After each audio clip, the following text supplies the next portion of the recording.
ఎవరు వచ్చినా రాజీనామా చేసి రమ్మంటున్నాం. ఎక్కడొచ్చినా కూడా we want to maintain certain standards and values. కట్టు వాళ్ళు రాజీనామా చేసి వస్తే దాన్ని బట్టి మనుషులను బట్టి క్యారెక్టర్ వాళ్ళ యొక్క వ్యక్తిత్వాన్ని బట్టి ఆలోచించి విల్ టేక్. అంటే కొంతమంది పైన అభ్యంతరం కూడా వ్యక్తం చేస్తూ ఉన్నారు సార్. ఏది పార్టీకి పదవి కూడా చేస్తున్నారు సార్. కొంతమంది values I want to maintain కాదు సార్, కొంతమందిని తీసుకునే విషయంలో అభ్యంతరం కూడా వ్యక్తం చేస్తున్న పరిస్థితి క్యాడర్ వైపు నుంచి కావచ్చు, కొంతమంది లీడర్స్ వైపు నుంచి ఉంటాయి. అవి కూడా ఉంటాయి. ఓవరాల్గా పార్టీ బలోపేతానికి కానీ జెన్యూనిటీ ఉండేటప్పుడు ఎవరు అవసరమో అవన్నీ కూడా ఎగ్జామిన్ చేస్తాం. ఒకటే నేను చెప్తున్నా మళ్ళీ ఇలాంటి వ్యక్తులు రాజకీయ పార్టీలు నడపడం కూడా ప్రమాదం సొసైటీకి. అది ఇప్పటికే కాదు, ఎప్పటికైనా సరే ప్రజలు కూడా ఆలోచించుకోవాలి. మీరు 5 సంవత్సరాలు ఏంటి నష్టపోయారు? 10 లక్షల కోట్ల రూపాయల అప్పులు, 1,00,000 కోట్ల రూపాయలు ఇప్పుడు డ్యూస్ నేను పే చేయాలి. ఎవ్రీ డే మా ఆఫీస్ చుట్టూ తిరిగేవాళ్ళు డబ్బులు మాకు ఇవ్వాల్సి, మేము చచ్చిపోతున్నాం, నా కంపెనీ దివాలా తీసింది, బ్యాంకులు అంతా జప్తు చేస్తున్నారు, మీరు ఇవ్వకపోతే నా ఆస్తులు పోతాయి అని తిరిగేవాళ్ళు. ఎవరికి ఆక్సిజన్ ఇవ్వాలో తెలియదు. ఇప్పుడే వచ్చారు కియా మోటార్స్. సౌత్ కొరియాకి వెళ్ళాను, కియా మోటార్స్ తేవడానికి సౌత్ కొరియాకి నేను వెళ్ళాను. వాళ్ళ కంపెనీ చూసా, పర్సనల్గా ఇన్వైట్ చేశారు, రమ్మన్నా. ఎక్కడికి వస్తారంటే అప్పటికే గుజరాత్, తమిళనాడు, కర్ణాటక షార్ట్ లిస్ట్ వేశారు. నేను ఛాలెంజ్గా తీసుకొని మీరు నా దగ్గర రమ్మంటే ఓకే మీరంటే నమ్మకం ఉంది కానీ అంటే మా సెక్రటరీలు అదే పని పెట్టాను. మా సెక్రటరీలు ముందుగా చైనాకి పోయి వచ్చారు, ఇదే సౌత్ కొరియా పోయి వచ్చారు, మళ్ళీ నేను పోయాను. వచ్చారు, మేము బెంగళూరు దగ్గర అయితే వస్తామన్నారు. ఓకే మీరు రండి ఇస్తా అన్నా. మీరు రమాందర్ నీళ్ళు ఎక్కడ అన్నారు. ఒక సవాలుగా చెప్పా, 8 నెలలు నాకు టైం ఇవ్వండి, గొల్లపల్లి రిజర్వాయర్ పూర్తి చేస్తా, ఆ నమ్మకం వస్తే నువ్వు ప్రాజెక్ట్ పెట్టమన్నా. గొల్లపల్లి రిజర్వాయర్ పూర్తి చేశా. అప్పుడు అన్నారు ఓకే మీరు అన్నారు బాగానే ఉంది కానీ ఎన్ని రోజులు ల్యాండ్ ఇస్తారని. ల్యాండ్ ఇచ్చా. కొన్ని కండిషన్స్ పెట్టారు లెవెలింగ్ చేయమని, ఎల్ఎన్టీ చెప్పి లెవెలింగ్ చేయించా. ఆ ప్రాజెక్టు పూర్తి చేసింది 3 ఏళ్లలో ప్రాజెక్ట్ పూర్తి చేసి ట్రయల్ ప్రొడక్షన్ తీసుకొచ్చాం. ఈరోజు 4,31,000 వెహికల్స్ని ప్రొడ్యూస్ చేశారు ఈ సెంటర్ నుంచి. వాళ్లకు మనం ఇవ్వాల్సిన ఇన్సెంటివ్స్ 1,700 కోట్లు ఇవ్వకుండా ఎగ్గొట్టారు. Can you imagine? ఎవడన్నా వస్తాడండి? Is it governance? ఒక ప్రెస్టీజియస్ కమిటీ, ఒక కార్ ఫ్యాక్టరీ వస్తే అసెంబ్లీలో ఏం చెప్పారు? రాజశేఖర్ ఆత్మ చెప్పింది కాబట్టి వాళ్ళు వచ్చారని చెప్పారు. You remember? ఎంత ఫన్నీగా బిహేవ్ చేసి కడాన వాళ్ళకి ఇవ్వాల్సిన డబ్బులు 1,700 కోట్లు ఇవ్వకపోతే ఏం చేయాలి మేమని అడిగే పరిస్థితికి వచ్చారు. ఇలాంటివి కోళ్ళలు. కంపెనీలు కొలాప్స్ అయ్యే పరిస్థితి వచ్చాయి, ఆస్తులు చెప్తే అయ్యే పరిస్థితి వచ్చాయి ఈ గవర్నమెంట్ నమ్ముకొని పనిచేసిన వాళ్ళు. ఇప్పుడు same thing we are facing today.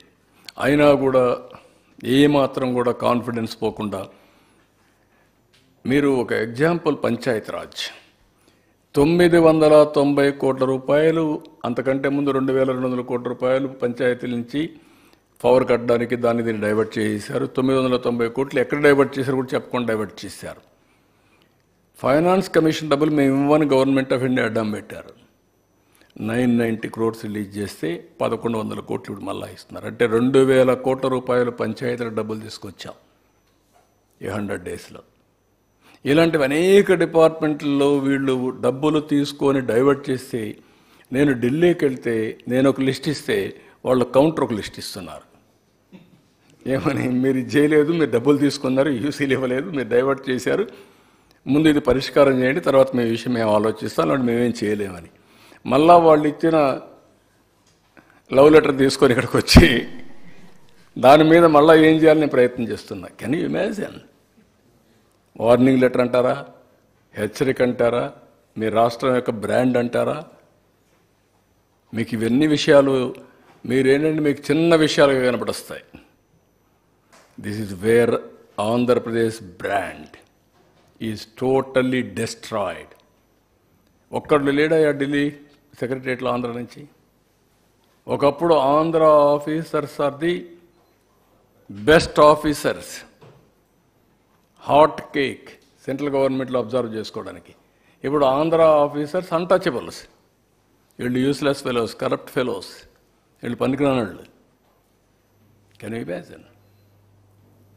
What is the mistake? ఒక వ్యక్తి వల్ల ఎకో సిస్టమ్ మొత్తం కొలాప్స్ అయిపోయింది. నిన్న ప్రధానమంత్రి గారిని అడుక్కున్న ఒక ఆఫీసర్ గురించి, ఎందుకు మా వాళ్ళు ఎవరు లేరని అంటే, మీ వాళ్ళు లేకపోతే మేమేం చేసింది అంటారు. అంటే ఆ క్రెడిబిలిటీ పోగొట్టేశారు, మొత్తం వ్యవస్థని భ్రష్టు పట్టించేశారు. చెప్పి ఇప్పుడు ఉండే ఆఫీసర్స్ మా వాళ్ళు కూడా ఇవ్వండి, డ్యూ షేర్ ఇవ్వాలి, మేము కూడా డ్యూ రిప్రజెంటేషన్ మాకు రావాలంటే నేను వర్కౌట్ చేస్తా అన్నారు. ఆ విధంగా మళ్ళా ఆఫీసర్స్ను కూడా కేంద్రంలో లైమ్లైట్లో పెట్టే పరిస్థితికి వస్తున్నాం. కేంద్రంలో మన ఆఫీసర్స్ లేకపోతే ఎంత నమోషో మనం గుర్తుపెట్టుకోవాల్సిన అవసరం ఉంది. అన్ని రాష్ట్రాలు ఉండి ఒక ఆంధ్రప్రదేశ్ లేదంటే వాట్ ఇట్ ఇండికేట్స్. ఇలాంటివన్నీ చాలా ఒకటొండుగా చాలా జరిగాయి. ఇంకా ఇప్పుడు బ్రాండ్ సెట్ అవుతా ఉంది, ఇంకా కొన్ని రోజులు పడుతుంది. మళ్ళీ ఈ భూతాన్ని ఉంటే మాత్రం ఆ భూతం ఉన్నంత వరకు అందరూ భయపడతానే ఉంటారు, బ్యాక్ ఆఫ్ దేర్ ఆఫీస్. నేను అందుకే ఎట్టి పరిస్థితుల్లో ఇలాంటి వ్యక్తులు రాజకీయాలు లేరంటే ఇంకా ఆంధ్రప్రదేశ్ రాష్ట్రం ఒకే మూమెంటం వస్తుంది. ఇలాంటి వాళ్ళు ఉన్నారంటే సందేహం ఎప్పటికీ ఉంటుంది. సార్, లాస్ట్ గవర్నమెంట్లో జరుగుతున్న అక్రమాలు ఒక్కొక్కటి బయటకు వస్తున్నాయి. ముంబై మోడల్ని కూడా, వాళ్ళ ఫ్యామిలీని కూడా వేధించారు. అందులో బలవంతంగా ఐపీఎస్ని కూడా ఇన్వాల్వ్ చేసి గవర్నమెంట్లో కీలకమైనటువంటి వ్యక్తులు కార్యకలాపాలు చేశారన్న ఒక ప్రచారం కూడా జరుగుతుంది సార్. ఇది మీ దృష్టికి వచ్చిందా? వస్తే అలాంటి చర్యలు ఉండిపోతున్నాయి సార్. అంటే మీరు ఇప్పుడు చెప్పారు ఐపీఎస్ల గురించి కూడా. ఐపీఎస్ఏ కాదు, డే బై డే ఆ స్టోరీలు ఏంటంటే మీకు ఏమనిపించింది? బాధ అనిపించలేదా? వాళ్ళ బిహేవియర్స్, ఆ స్టోరీస్ అవి విన్నప్పుడు అసహ్యం లేదా? Never I heard all these things in my life. In politics ఎప్పుడో ఒక చిన్న ఇది వస్తే అది పెద్ద స్కాండల్గా ఊహించుకున్నాం ఒకప్పుడు. ఇప్పుడు యూజువల్ అయిపోయినాయి. పార్టీలు మాట్లాడరు, ఆ పార్టీ ప్రెసిడెంట్ మాట్లాడు, ఏం నాకు ఈరోజు నిన్న మా వాళ్ళు ఏదో చిన్న పనులు చేశారంటే I'm very serious about it. నా ఇమేజ్, నా క్రెడిబిలిటీ, మా పార్టీ విశ్వసనీయత, I'm thinking seriously. I want to talk to them very frankly. I want to guide them, or otherwise I want to be very firm. అలాంటివి నేను ఆలోచిస్తుంటే ఇన్ని జరుగుతూ ఉంటే మాట్లాడరా మీరు? అంటే ఏంటి మీ ప్రవర్తన? ఏవి రాష్ట్రం ఏంటి? ఏంటి ప్రపంచంలో మీరు చెప్పండి. ఇటీవల కాలంలో అపోజిషన్లో ఉంటే వాళ్ళ ఎమ్మెల్యేలు, ఎమ్మెల్సీలు, వాళ్ళ క్యారెక్టర్స్ అవన్నీ వస్తూ ఉంటే are you not feeling ashamed of it? మీకు అనిపించలేదా? ఇక్కడుండే లీడర్స్ మిమ్మల్ని అడుగుతున్న మీడియాని, is it the way running political parties? మనం మోడల్సా? మనం ఆదర్శమా? ఇదే మనం నేర్పించే సమాజానికి? మొన్నటి వరకు వీళ్ళు చేసిన దౌర్భాగ్యం, గంజాయి వెంటాడుతూ ఉంది మమ్మల్ని. ఇంకా